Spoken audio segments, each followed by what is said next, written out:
$300 trillion. That's roughly how much debt exists in the world today. It's such an incomprehensible number that it almost doesn't feel real. If you spent $1 million every single hour, it would take over 34,000 years to reach that amount. That's longer than all recorded human history. And yet somehow, the modern economy runs on it. We spend our entire lives being told to avoid debt. Don't max out your credit card. Don't borrow more than you can afford. Pay everything off as quickly as possible. So if debt is something we're constantly warned about, why has the entire world built itself around it? The obvious answer is simple. People are irresponsible. They spend more than they earn. They fall into debt and can't get out. Case closed. Except that explanation breaks almost immediately, because debt doesn't just apply to individuals. It applies to everyone. Governments borrow, corporations borrow, even banks borrow. Out of the $300 trillion, roughly 1/3 of all global debt belongs to governments. The remaining debt is shared among households, businesses, financial institutions, people like you and me. But can you really blame us? Because at some point, debt stops being something you choose. It is intertwined into every aspect of the 21st century. The very second you turn 18, congratulations, you are eligible for a credit card. Want to further your education? Surprise! You get student loans. You now owe thousands of dollars before you even get a jump at your career. Then comes adulthood. You want a car? Take a loan. You want a house? That's a mortgage. And suddenly, without ever making a conscious decision, you've entered a world where almost every major life step involves borrowing. Businesses operate the same way. They borrow to expand. They borrow to hire. They borrow to survive downturns. Even companies sitting on billions in revenue still use debt as a tool. Governments work the same way. During World War II, the 2008 financial crisis, and COVID-19, waiting wasn't an option. Governments didn't have hundreds of billions of dollars sitting idle for crises like these. They borrowed through bonds, through financial markets, through systems designed specifically for that purpose. And just like individuals and corporations, governments don't treat debt as unusual. They treat it as operational, which creates something strange. A world where households are in debt, companies are in debt, banks are in debt, governments are in debt, all at the same time. Which might make you wonder, if everyone is borrowing, who's actually lending? Funny enough, almost everyone. Your retirement fund might own government bonds. Your bank might own corporate bonds. Your insurance company might lend to businesses. The money you're saving today could end up financing someone else's mortgage tomorrow. The money someone else invests could help build an apartment, open a business, or fund a government during a crisis. It isn't one giant creditor waiting to collect. Money never sits still. It moves in circles. We're all borrowing from one another directly or indirectly, even at a global scale. We are all connected, all relying on each other. Debt isn't just something inside the economy. In many ways, it is foundational. Now, I'm not saying to take a loan and hit the Vegas Strip, but it has to exist. And unfortunately, this generation is no stranger to debt. Unlike productive debt that helps you build a future, like a mortgage. On paper, it's hundreds of thousands of dollars of debt, but what are you actually buying? A place to live, a long-term asset, or take a student loan. You're borrowing money today for the chance to earn more tomorrow, or a business loan to create something bigger than what already exists, new products, new jobs, sometimes even entire industries. Well, the kind of debt I'm referring to doesn't create anything. Payday loans with sky-high interest rates, buy now, pay later, purchases that slowly pile up. Borrowing money to maintain a lifestyle you can't actually afford. This type of debt doesn't build your future, it borrows against it.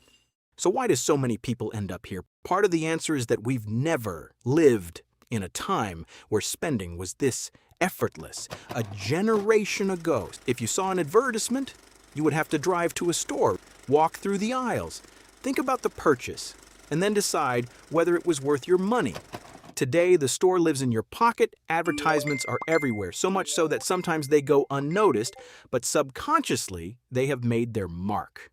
Social media platforms know what grabs your attention, algorithms learn what you like. And then platforms like TikTok Shop remove almost every bit of friction. You don't even have to leave the app anymore. You see something, you tap once. A few days later, it's sitting on your doorstep. And if you don't have the money today, that's okay. There's a credit card or a buy now, pay later option waiting right beside the checkout button. Consumer debt has continued to climb, and credit card balances have reached record highs in recent years. Credit cards are some of the most expensive forms of debt you can have. Many charge interest rates above 20%. That means a purchase you thought cost $1,000 can end up doubled in just 4 months. And the higher that number goes, the harder it is to get out from under it. Most people don't fall into bad debt because of one massive purchase. It's usually hundreds of small ones. A subscription here, a late-night online order there, a few impulse buys that didn't seem like a big deal. Until one day, you're staring at an account balance that stares right back. Good debt invests in your future. Bad debt spends your future before it gets here. But we can't just get rid of debt altogether. Or can we? Let's imagine a different world, a world without debt. Sounds nice enough. Nobody owes anyone anything. But there's only one way to make that world real. You have to eliminate borrowing completely. Want to buy a house? You'll need the full price up front. That's $500,000, the average sale price of a home in the U.S. Want to start a business? You have to already have all the money saved up. A city needs a bridge. It can only be built after decades of taxes are collected. At first, it can seem like the responsible thing to do, but soon the realization hits. Debt isn't about money, it's about time. Waiting is expensive. If businesses had to wait 20 years to expand, the job market would suffer. Families would have to wait decades to buy a home. Governments can't wait through multiple election cycles to build infrastructure. Debt allows all of that to happen now. But when does it cross the line of manageability and become disastrous? Will that $300 trillion mark ever go down? On an individual scale, most debt is temporary, something you carry for a while and then hopefully leave behind. And for many people, that's exactly what happens. They make their payments. The balance shrinks. Eventually, it's gone. But governments and businesses don't always treat debt that way. For them, the goal often isn't to eliminate debt. It's to manage it. In theory, you can pay off debt. In practice, it almost never happens at a system-wide level.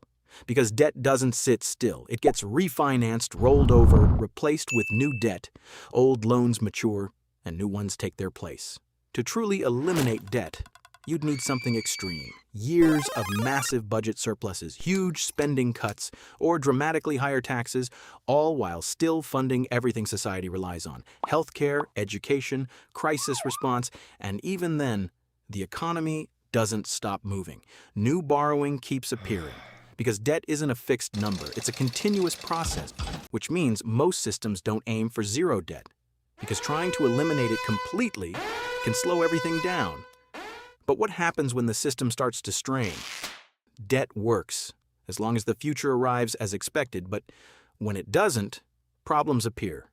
Governments face pressure on budgets, housing markets weaken, defaults increase, and suddenly the same system that fuels growth starts amplifying instability. So no, the world didn't collectively walk into a casino and put it all on black. That $300 trillion stands for something. A promise and a belief that the future will be able to pay for today, because every dollar of debt today is a bet on tomorrow. If you enjoyed today's video, don't forget to leave a like. And if you want more content like this, make sure to subscribe.